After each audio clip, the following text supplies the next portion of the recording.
e fazer o máximo possível. Então o 1º de maio tem essa importância. O 1º de maio já sai um dado assim, observar, o 1º de maio unificado, que há muito tempo não acontece na história, né?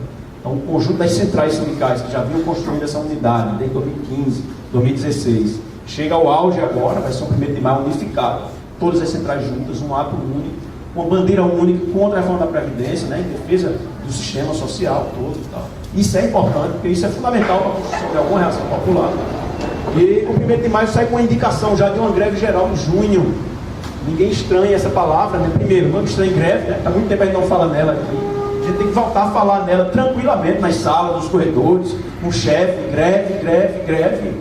greve, parar o trabalho, parar o país, parar a cidade, parar as ruas, parar as máquinas, o comércio, o serviço público, parar absolutamente tudo no país.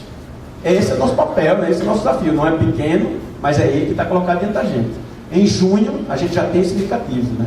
As centrais vão apontar uma data em junho em que se quer construir uma nova greve geral no país, né? E isso é um dado interessante, porque greves gerais não acontecem assim. Quando a gente participou daquela em 2017, em que aqui nas ruas a gente dava para escutar moças, como se dizia, no canal da Agamenon, estava um deserto a cidade, tinha sido a maior greve geral em 100 anos no país, né? Então é um dado histórico, isso, uma greve geral. E em poucos anos, a gente está construindo uma segunda greve geral que pretende ser forte. Traçar só um panorama aqui de como a gente deve se conduzir enquanto Assembleia. Porque, embora poucos aqui, a gente é uma Assembleia Geral, formalmente tem competência para decidir tudo hoje aqui, né? Mas o que eu proponho é que, pelo número, inclusive, né, pela dificuldade de participação dos seus colegas, teve chuva e tal, podemos observar que não há ninguém de outra justiça aqui, a não ser Lígia, que está ali, que é da Justiça Federal. Inclusive, queria apresentar a Lígia, nossa colega de diretoria, né, tesoureira, junto com o Luiz. Fez um esforço para estar hoje aqui no meio do expediente. Mas o que é que a gente deve adotar, né, para essa Assembleia aqui, o caráter setorial. Então a gente escuta aqui o Dr. Cláudio, medita sobre o assunto. No retorno do Congresso, a direção faz outra rodada de setorial nos outros ramos, explicando o que foi falado aqui, né? Vai ser registrado, a gente vai usar isso como ampliação da nossa comunicação, para que os colegas tenham acesso à informação, que o sindicato recebe pressão sobre isso, e as associações fazem essa pressão, propagandeando, né? A aventura jurídica sobram por aí, né? No mês passado, eu dei conhecimento aqui a Luísa, o Tiago, setor jurídico, e aos colegas da direção, que a gente teve que arcar lá com umas sucumbências antigas lá, em dois processos, só essas duas, uma importância de R$11 mil. Uma tacadazinha e tal, um processo antigo.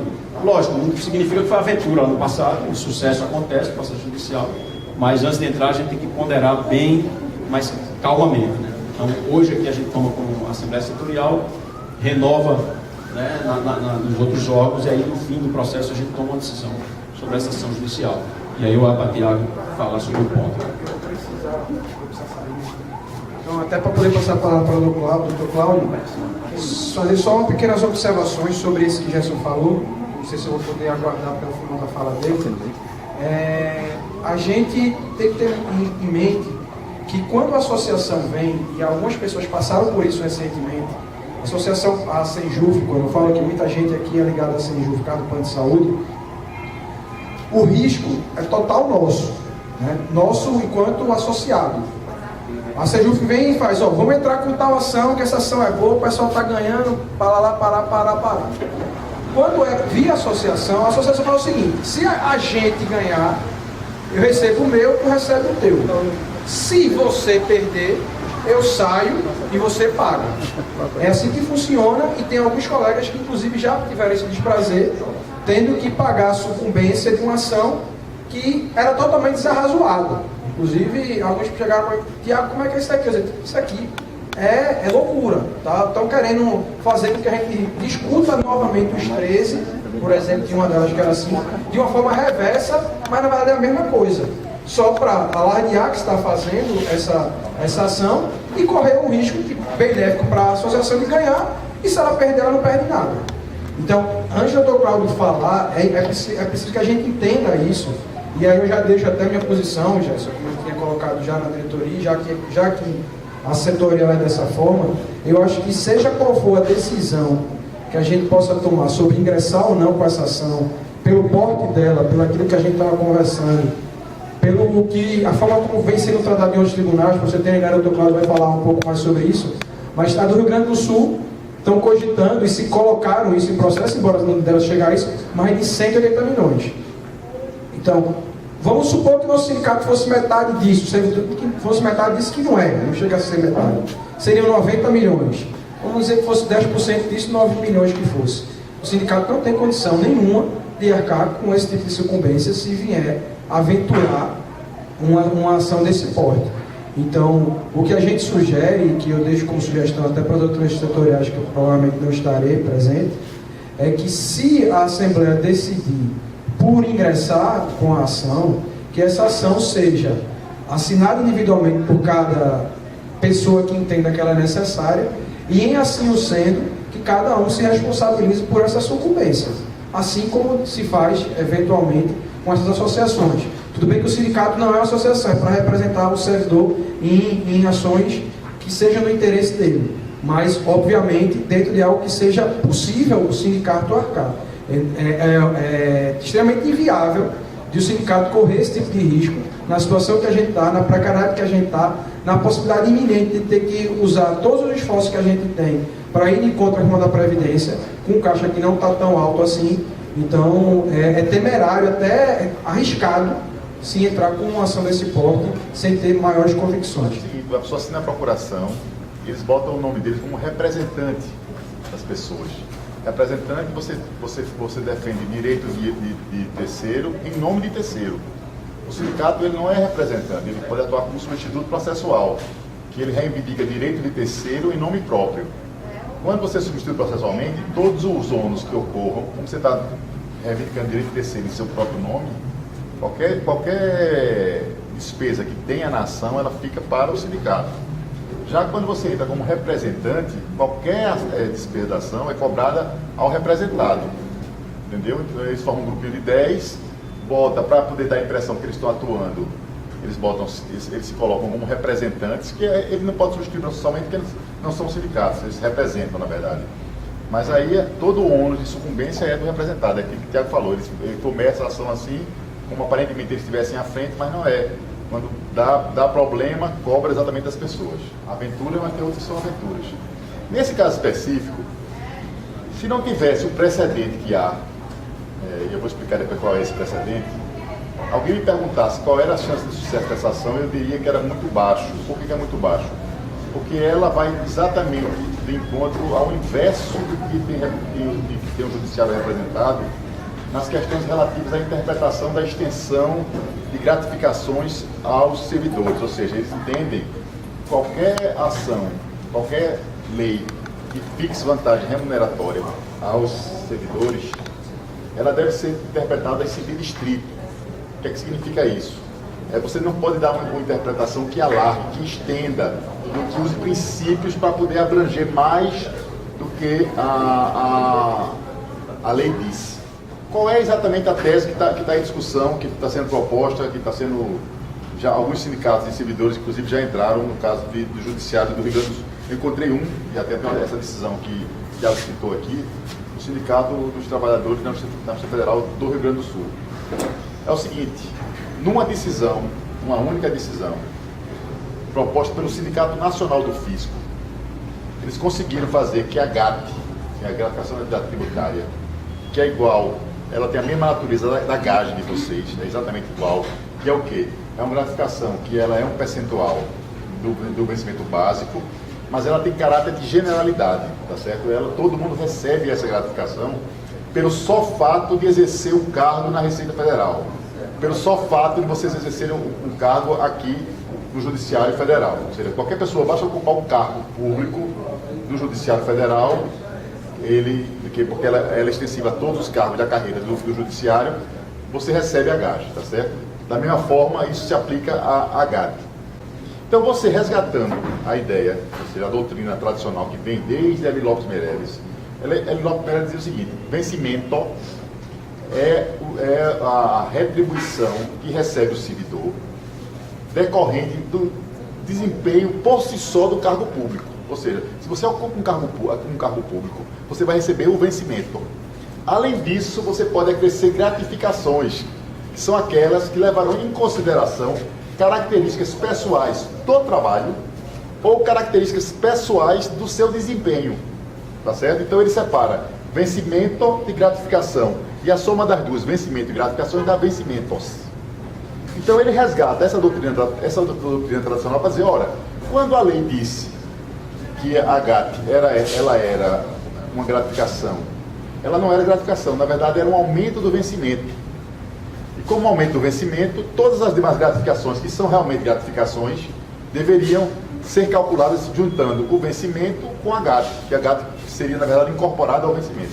Essa é a tese que ele constrói, que é uma tese que não é, vamos dizer assim, não é uma tese teratológica. Eu acabei de dizer que isso é baseado nos conceitos de vencimento e vencimentos definidos pela doutrina mais tradicional do direito administrativo brasileiro, que vem lá de Hélio Lopes Meireles, que é da década de 60 do século passado.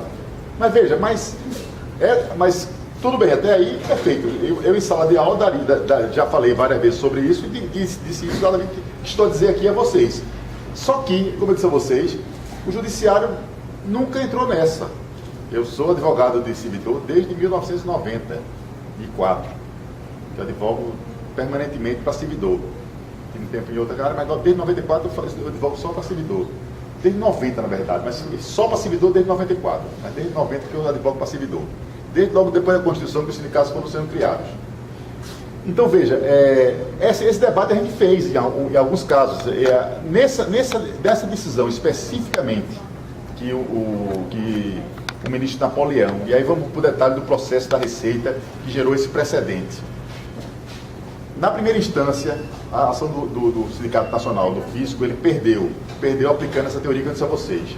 Interpretação em sentido estrito, então que não cabe criar uma extensão interpretativa para criar despesa para o Estado.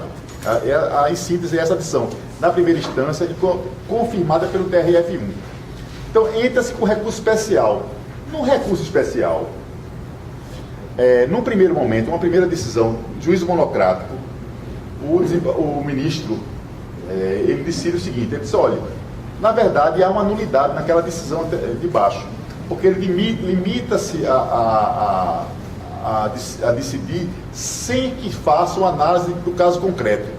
Eu achei meio sem nexo, porque não precisa dizer, nesse caso concreto tal, mas tudo bem, mas era possível. Eu já achei a primeira decisão sem nexo. Só que aí eles entram com embargo declaratório, o Sindicato Nacional do Fisco entra com embargo declaratório em relação à decisão, e aí o próprio ministro revoga a decisão dele anterior e resolve conceder, utilizando-se essa tese de Hélio Lopes Meireles, ele transcreve ela bem pequenininha lá no voto, e citando como precedente uma decisão da qual, inclusive, eu participei, que não tem nada a ver. Qual é essa decisão? Os antigos servidores da SUDENE, eles tiveram um novo plano de cargos e carreiras, tá certo? E o que aconteceu? Quando eles fizeram esse plano de cargos e carreiras, havia uma gratificação, que era Decreto-Lei 3.853, salvo engano, essa dava uma gratificação de 33% da remuneração. Só que em alguns cargos, com a criação do novo cargo de carreira, esse valor era menor do que esses 33%, então você não absorvia todos os 33%. Então o que aconteceu? A gente entrou com ações para essas pessoas e ganhou a maioria dizendo o seguinte, que não podia reduzir remuneração. Porque remuneração é vencimento, remuneração não é vencimento. E ele pega e diz que com isso é porque se assumiu que estava incorporado, e não tem nada a ver. Ou seja, a decisão que ele cita como paradigma, porque eu não conheço nenhum, a não ser essa, seria uma decisão que não era aplicável para a hipótese, entendeu? Era uma situação distinta, na minha opinião. Então ele vai lá e decide na linha de Hélio Lopes Meireles, ótimo, mas foi uma decisão monocrática de um ministro. E aí ocorre uma situação que realmente eu não estou querendo fazer juízo nenhum, quero logo dizer isso para ninguém dizer que eu estou fazendo qualquer juízo. Mas eu não compreendi, porque geralmente quando há uma decisão de um juiz, porque hoje com a modificação do novo CPC, o ministro pode decidir monocraticamente, antes só decidir em turma. Mas quando ele decide monocraticamente, você pode, através de agravo, que é um agravo simples, que não tem maiores requisitos, pedir para que a turma se pronuncie sobre a matéria, para não ser o julgamento no STJ o resultado de uma decisão singular. Vocês têm um exemplo agora recente em relação a Lula, que o ministro trancou o recurso especial de primeira, o Félix Fischer, Ele entrou com agravo e depois colocou na turma e o Félix Fischer, inclusive, modificou o voto que ele tinha dado originalmente na primeira sentada, quando ele deu o voto monocrático. Então, essa é a regra. Eu digo a vocês, eu estava até conversando com o Gerson, eu não conheço nenhum único processo meu, eu estava querendo me lembrar, perguntei a outro advogado lá do escritório, ninguém, nunca, tanto da minha parte como da outra parte, sempre que o desembargador, isso foi inclusive foi a matéria de várias discussões em processo civil, que essa foi uma decisão que, na verdade, ela atrapalhou mais ainda, porque o camarada, quase ninguém, praticamente ninguém, a não ser naquelas hipóteses que é de julgamento de recurso repetitivo, que na verdade já é para ser trancado aqui no tribunal ACOP. Mas nos outros casos, sempre que tem uma decisão monocrática, alguém agrava para ter a posição da turma, tá certo? Isso é praxe. E para você poder fazer essa sustentação oral, porque na decisão monocrática não tem sustentação oral. Então veja, nesse caso não houve. Então, o precedente que eles citam como sendo a garantia que o STJ já reconheceu esse direito para os servidores públicos da Receita, que é uma gratificação similar à nossa, que é verdade, é uma decisão monocrática de um ministro. Tá certo? Por si só, então, ninguém pode falar que há jurisprudência do STJ nesse sentido. Não há. Há um precedente, tá certo? Há um precedente, a meu ver, com um acordo que ele não tem, assim, do ponto de vista de buscar outras decisões, muito substrato. Ele está bem fundamentado, está construído com base naquela teoria que eu acabei de falar a vocês aqui, da Lilop Pereles. Ele faz, inclusive, esse resgate no acórdão, mas ele não tem, digamos assim, ele não aponta precedentes judiciais que justifiquem aquela decisão que, na verdade, é uma inversão de toda a tradição de julgamento do judiciário brasileiro, seja federal, seja estadual, entendeu? Então, quando você está numa condição dessa, é o que eu dizia a Jefferson, eu posso dizer que essa ação é uma aventura? Não. Eu jamais poderia dizer que é uma aventura. Porque se tem uma decisão do STJ, seria eu me avorar a condição de querer dizer, não, eu sei mais do que o ministro da STJ que deu a decisão e logo não tem chance. Não, é uma aventura. Agora, não é aquela ação que a gente diga que a plausibilidade dela é imensa. E eu diria por duas razões. A primeira é aquela que eu já coloquei para vocês, que se refere ao fato de que ela subverte toda a tradição, todos os precedentes anteriores do Poder Judiciário. E o segundo, que eu acho que esse é o que tem mais peso, até que esse, apesar de eu achar que o outro tem um peso bastante razoável, na ação da Receita Federal, como eles tiveram o cargo transformado para subsídio à remuneração deles, eles estavam cobrando, na verdade, uma diferença de 3 anos. 3 ou 4 anos. 4 anos. 2004 a 2008. 4 anos e um pouquinho. Então o valor lá é grande, mas não é um negócio muito estrondoso. Parece que a gratificação deles não é feita de vocês, que é hoje em dia 140%, salvo engano, não é isso? Aí vocês teve todo aquele escalonamento e agora em janeiro atingiu 140. 100 e quanto? 10, né? Não, agora em janeiro é 100 e alguma coisa. Agora em janeiro deu aumento. É 140. Eu tenho a impressão que eu fiquei com esse número 140 porque ela foi escalonada, né? Ela foi escalonada. Ela começou lá atrás e chegou a esse mês agora em janeiro, virou 140. Então, o valor, o que me assustou muito foi, por exemplo, na ação que entrou, só um Sintrajuf eu encontrei. Eu consegui achar uma, que é a do Sintrajuf Rio Grande do Sul. E lá, nessa aí, eles deram o valor da causa de 60 mil e a União impugnou, alegando que era 180 milhões. No cálculo, eu fui olhar o processo, fui abrindo as páginas e fui olhando, né? O cálculo da União é meio maluco. Ele pega todas as gratificações que existem de vocês e diz que todos recebem aquelas gratificações, o que não é verdade. Nem todo mundo recebe gratificação de salubridade, acho que é uma ampla maioria. Nem todo mundo recebe a gratificação de qualificação igual, varia, né? E nem todo mundo recebe, e ainda nem todo mundo recebe gratificação de segurança, acho que aí é uma minoriazinha mesmo, é só um setor. Então ele junta todo mundo, como se todo mundo recebesse todas as gratificações e faz incidir sobre esse novo crescimento básico e dá a estrondoso valor de 180 milhões. O que significa dizer que, em caso de sucesso, o sindicato do Rio Grande do Sul vai pagar no mínimo, não é no máximo não, 18 milhões, porque os honorários agora subcomerciais eles vão de 10% a 20%. Entendeu? Então veja, se eu estivesse aqui interessado, e eu acho que foi por isso, inclusive, que o sindicato me chamou, porque me conhece e sabe, eu acho que eu tenho a minha militância da advocacia, eu acho que você tem que fazer a melhor possível, mas você tem que ter a preocupação do todo. Eu sou um militante jurídico, mas tenho uma militância de identificação com a luta dos sindicatos. Não sou advogado de sindicato porque só meramente para ganhar dinheiro. Ganhei muito dinheiro, não vou esconder isso de ninguém, nem tem porquê, nem tem que ter vergonha. Foi trabalho. Mas acho que eu disse a ele, eu não aconselho o sindicato a entrar em nome próprio. Por quê? Porque é uma decisão frágil e que a União, depois de que os procuradores e advogados da União tornaram-se sócios da União nos honorários, os honorários agora é parte da remuneração deles, uma parte muito grande, por sinal, alguém vai dizer, não, mas você está com inveja? Não tem inveja de ninguém, eu quero deixar ganhar o que puder, não estou nem discutindo isso. Mas o fato objetivo é que antigamente, até 2000 e pouco, quando não tinha honorários para advogado da União, eram raros os incidentes de impugnação ao valor da causa. Eu sempre fixava o valor da causa, o valor pequeno, quando um ou outro juiz que queria mexer, mandava mexer, mas a União, porque isso é um incidente, isso você tem que fazer uma petição, tem que fazer uns cálculos, dá trabalho. E como eles trabalham muito, como todos nós, eles não faziam, mas agora, como isso rende dinheiro para eles fazem toda a ação, eles fazem. Se você não botar, eu tive que, dos 6 anos para cá, eu sempre abro a minha petição, vocês podem ver na petição que a gente fez em relação à mensalidade, justificando porque eu estou dando aquele valor da causa, e botando um cálculozinho. O colega lá, ele não botou. Eu acredito que o sindicato vai fazer isso, eu já estudei, já fiz um esboçozinho da ação.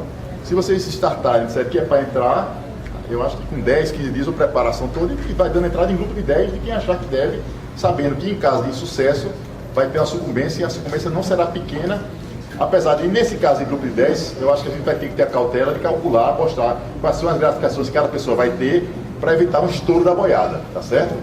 O que é impossível numa ação que englobe 1.000 e tantas pessoas. Não tem como calcular e nem saber o detalhe de cada pessoa. Mas na medida que as pessoas que quiserem ir entrando individualmente, elas sabem da sua realidade, a gente rapidamente faz um cálculozinho aproximado para entrar com a ação, sabendo exatamente qual é o valor e sabendo, inclusive, qual é a sucumbência que vai arcar. Então, a minha proposta é essa, tá certo? É essa a explicação que eu estou dando para vocês, que eu acho que é a mais plausível para o caso. Aos colegas aqui eu proponho, como encaminhamento sobre esse item, que a gente aguarde completar a rodada de assembleia com os outros colegas. E aí a gente toma uma deliberação conjunta depois, sobre a ação. Mas eu acho que essa perspectiva individual pode ser, deixar aqui pré-encaminhada, Vamos ouvir os outros colegas, se surgir essa proposta também por lá, a gente volta a se reunir e toma uma decisão que eu acho até mais segura sobre isso, depois de ouvir todos. Quanto a esse ponto, eu acho que é o mais prudente a gente... Deixa eu dizer para você, inclusive, Gerson, eu inclusive, já coloquei no meu post e cadastrei lá no Tribunal do Rio Grande do Sul para acompanhar todos os andamentos desse processo lá do Sindicato do Rio Grande do Sul. Talvez seja o caso de esperar um pouco para ver como é que vem a sentença. E a sentença, ela diz, pague-se e me traga concluso para julgamento. Vai ficar concluso. Assim que ele complementar as custas, vai ficar concluso o julgamento. Eu acredito que ela julga até, sei lá, setembro, por aí, deve estar julgando esse processo. Isso, pergunto se alguém não assinou o abaixo-assinado, que é um dos itens que a gente vai levar para o Congresso, o abaixo-assinado das centrais contra a reforma da Previdência. Sobre a ação, a gente encerra o item aqui, a Assembleia também reforçando o apelo aí para quem possa participar do 1º de maio, e fiquem atentos aí ao Congresso, que começa agora 27, termina no dia 1º de maio, justamente, e é lá no Congresso que se vai decidir, como a gente disse, o que é principal para a categoria no momento. Primeiro, definir o que a categoria entende que é central, porque isso há uma discussão sobre isso, Há colegas atirando para todo lado, acha que o central no momento é discutir alguma coisa de um cargo especificamente, o outro acha que é uma gratificação, outro acha que é um plano de cargos novo nesse cenário e tal, seja a única coisa que se discuta e se leva adiante. Mas está com um cenário bem complexo aí, eu acho que todas essas opiniões têm que ser sentadas, discutir, conversar, e a gente sair com uma leitura da realidade definida por maioria lá, e a partir dessa leitura, a dedução das linhas a seguir.